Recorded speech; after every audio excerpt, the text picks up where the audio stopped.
Assalamualaikum warahmatullahi wabarakatuh dan selamat tengah hari pada para ibu bapa dan mungkin para pelajar sendiri, bakal pelajar yang akan masuk ke SMK Sungai Ramal bagi sesi 2021 ni. Salam semarak Sanggar Budaya, dialu-alukan kedatangan pelajar-pelajar semua dalam keadaan kita masih tempoh PKP ni mungkin dilanjutkan lagi, maka inilah medium yang kita ada dan saya semua orang kali pertama menggunakan medium ini untuk berinteraksi dengan ibu bapa dan para pelajar. Okey, saya Encik Muhammad Fauzi bin Mustafa, penolong ketua disiplin SMK Sungai Ramal. Bila sebut disiplin ni semua orang concern. Bukan pada peringkat sebenarnya pelajar saja. Kita dengar tindakan disiplin, tindakan tata tertib melibatkan bahkan kepada orang-orang yang telah berkerjaya, pemimpin, peringkat pengurusan, bahkan pekerja-pekerja bawahan sebagainya, semua ada tata cara dia. Tata cara itu sebenarnya ringkasnya perkataannya lah disiplin. Bahkan kita dengan Tuhan pun ada disiplin tata cara ni. Di semua tempat, dengan siapa kita berumur semua ada tata cara dia. Kita ingat ke kalau anak kita pandai, cerdik, contoh kenapa anak saya depan saya baik saja cikgu, okey. Kita pun katalah mungkin pijak semut tak mati tuan. Anak ni dapat kita kadang dia pijak semut tak mati. Itu peribahasa Melayu Jadi kita harap kita faham bahawa anak kita mungkin kelakuan lain di hadapan kita, di belakang lain.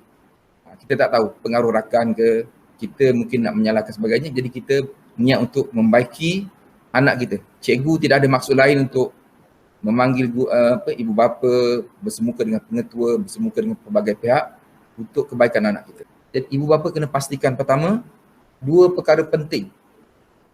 Dua perkara penting ada pada anak kita ni. Ini yang paling basic.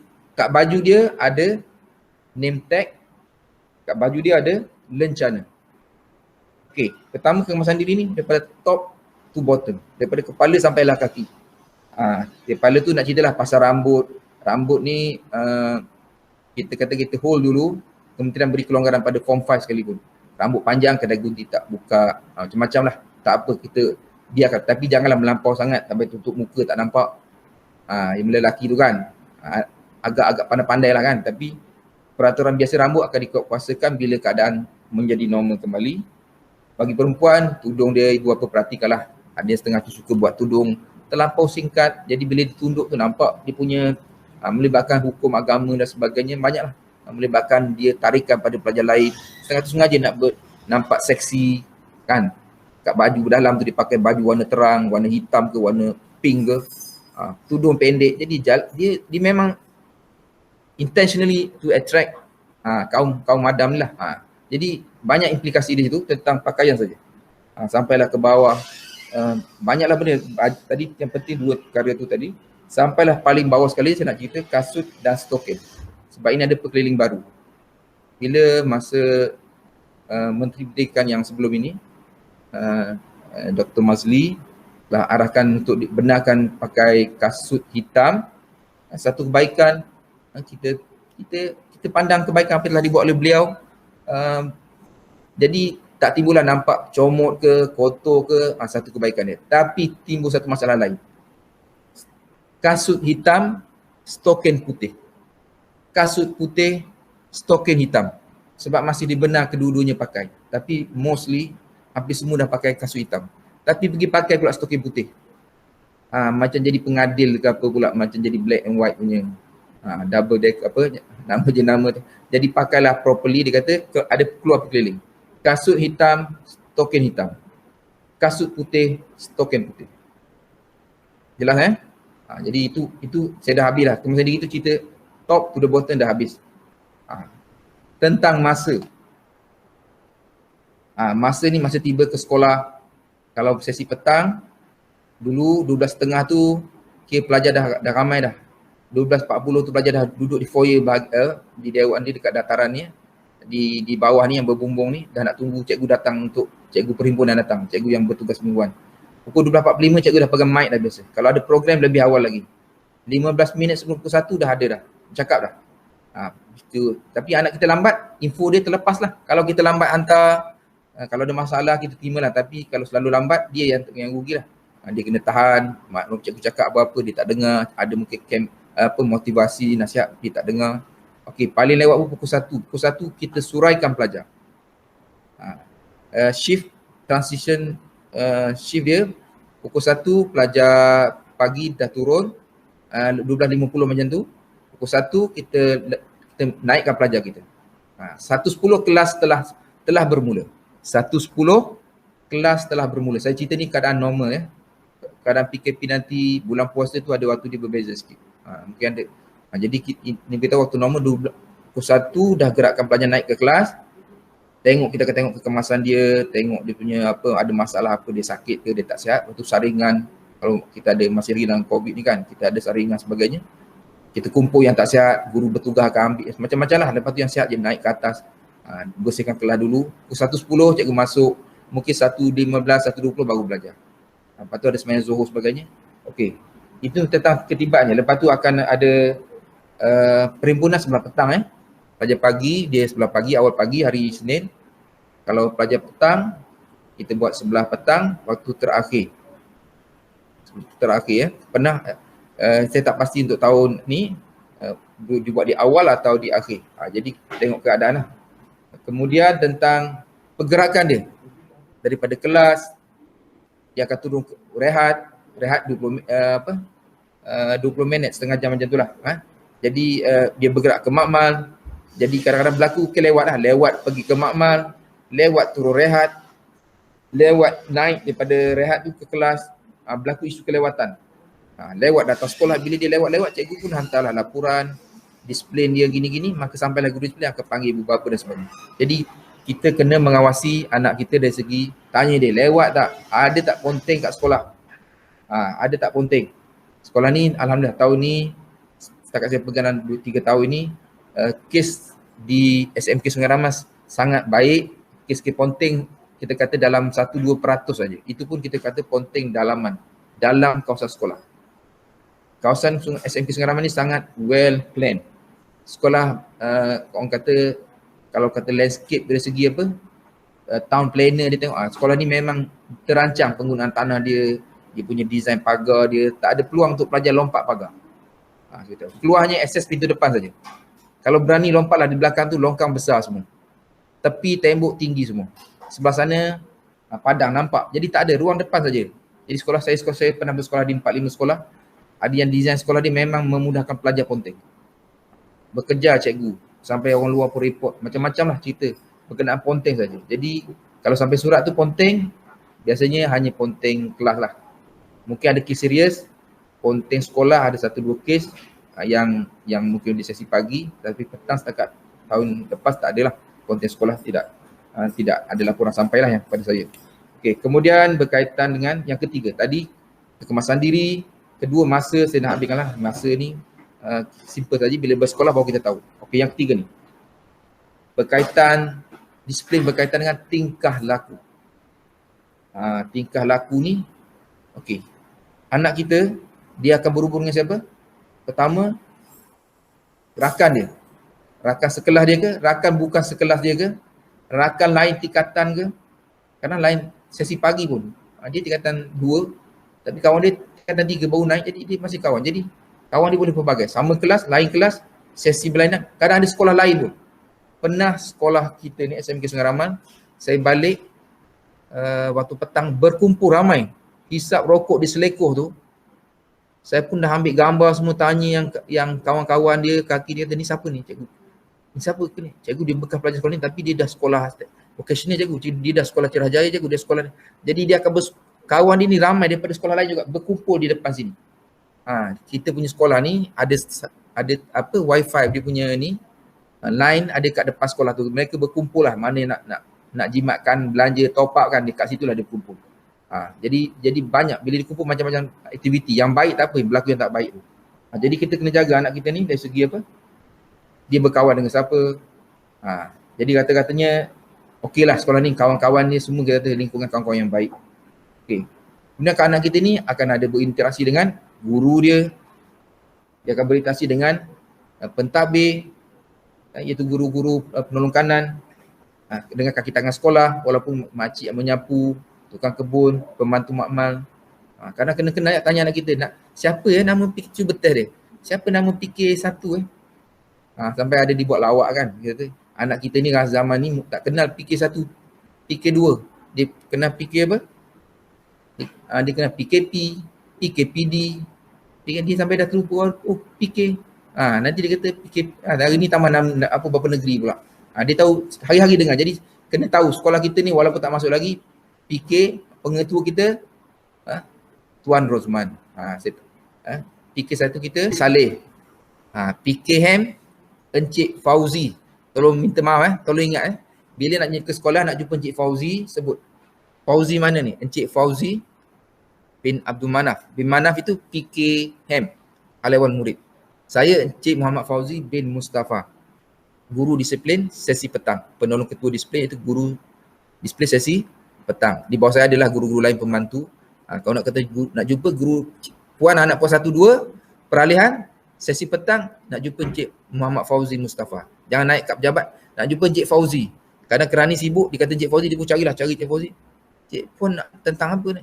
Dia ingat hal pelajar kan? Sama, kami sama. Disiplin bawah Halawan Murid. Jadi sebutkan nama yang betul Saya Encik Muhammad Fauzi bin Mustafa. Okey.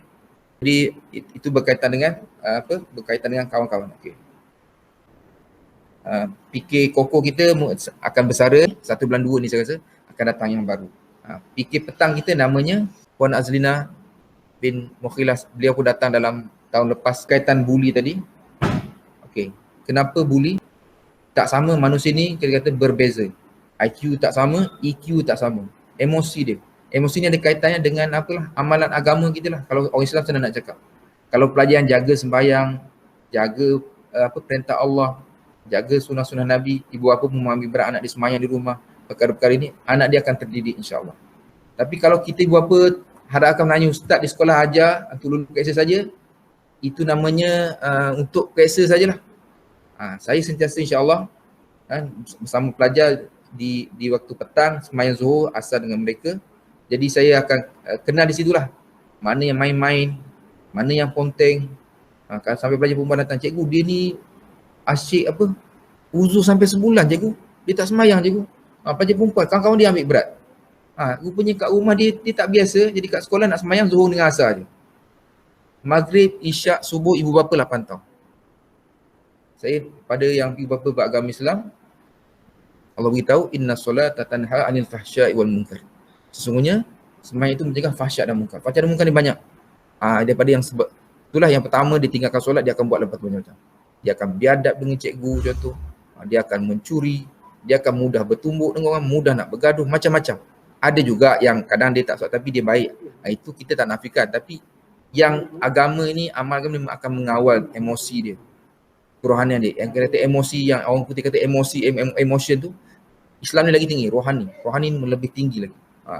Emosi tu dalam kerohanian tu, dalam hubungan kita dengan Allah. Dan bila baik hubungan dengan Allah, Allah akan yang betul-betul dibuat ikhlas, akan dia akan lahirkan akhlak dia akan berhubung dengan manusia dengan cara yang baik, dengan guru dia, dengan kawan dia. Tingkah laku yang saya nak fokus ni kata bully bully kelas padat. Okey, bully ni boleh berlaku sampai peringkat umur, sampai dah tua boleh bully orang. Jadi doktor pun boleh bully orang. Jadi tentera pun boleh. Jadi apa-apalah jadi. Jadi suami pun nanti dia bully isteri, pukul isteri. Jadi ayah nanti dia akan pukul, dera anak dia. Dia kata aku dulu kena dera anak, aku nak dera pula anak dia. Jadi bertali, jadi tak akan habis. Cerita ni tak akan habis kalau kita tak bentera sekarang supaya anak kita ni tidak jadi pembuli, tidak jadi mangsa buli, dan jangan jadi pemerhati pasif. Tengok orang kena bully, tak ada perasaan apa-apa.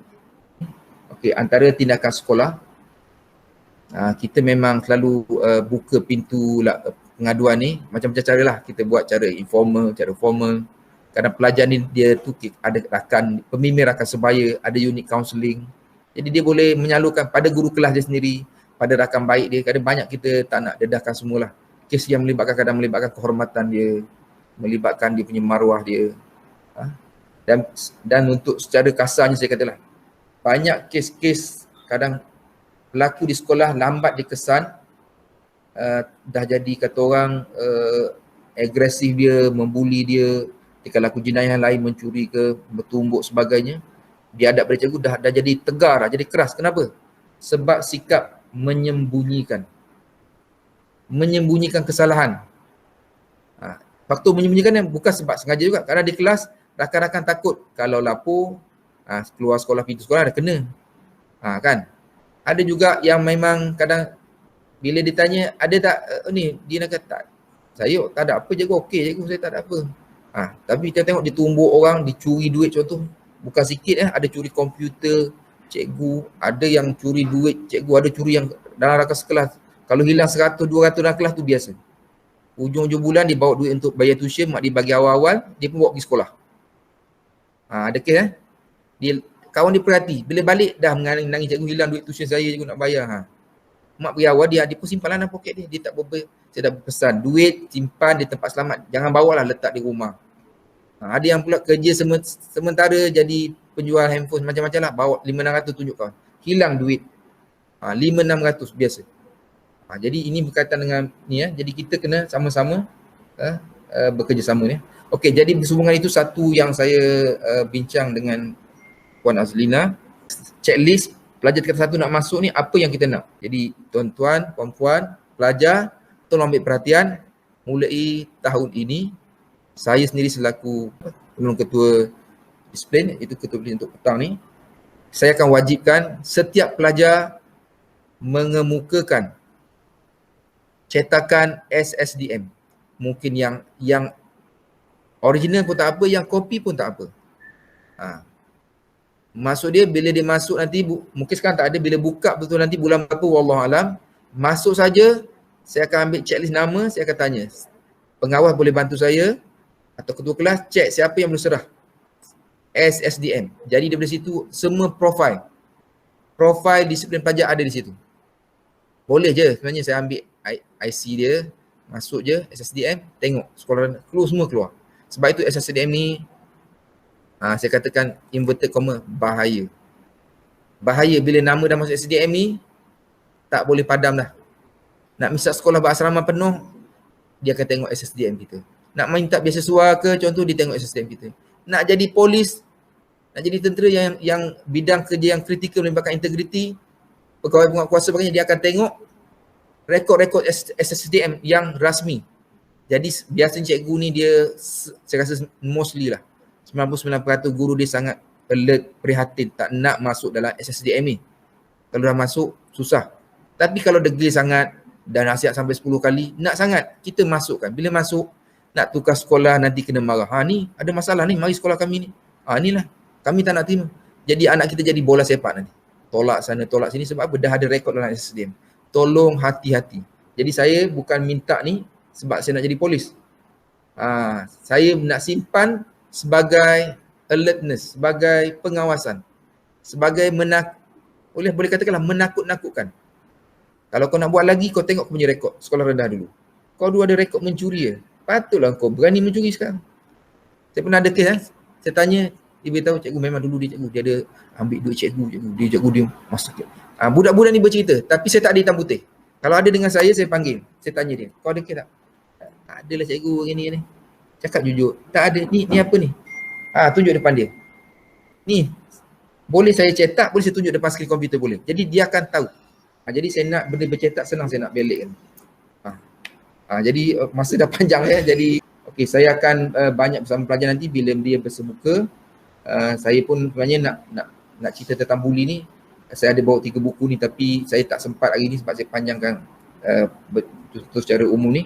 Bila saya bersemuka nanti saya nak sentuh tentang buli secara ilmiah bersama pelajar. Ibu bapa kalau nak dengar pun boleh, bila hari pertama persekolahan mungkin saya akan slot yang sangat penting tentang berkaitan dengan tingkah laku agresif ni. Saya rasa itu saja. Saya mengucapkan ribuan terima kasih pada yang mendengar. Sekiranya ada segala perkataan, contoh dan sebagainya, ada yang menyinggung hati mana-mana pihak, saya minta maaf dan saya mengambil kesempatan ini untuk kita sama-sama kita berdoa agar kita punya ujian Allah ini diangkat pada seluruh umat manusia ini, khususnya di negara kita, supaya kita dapat belajar dalam keadaan yang selesa seperti mana sebelumnya. Saya akhiri ucapan saya dengan Assalamualaikum warahmatullahi wabarakatuh.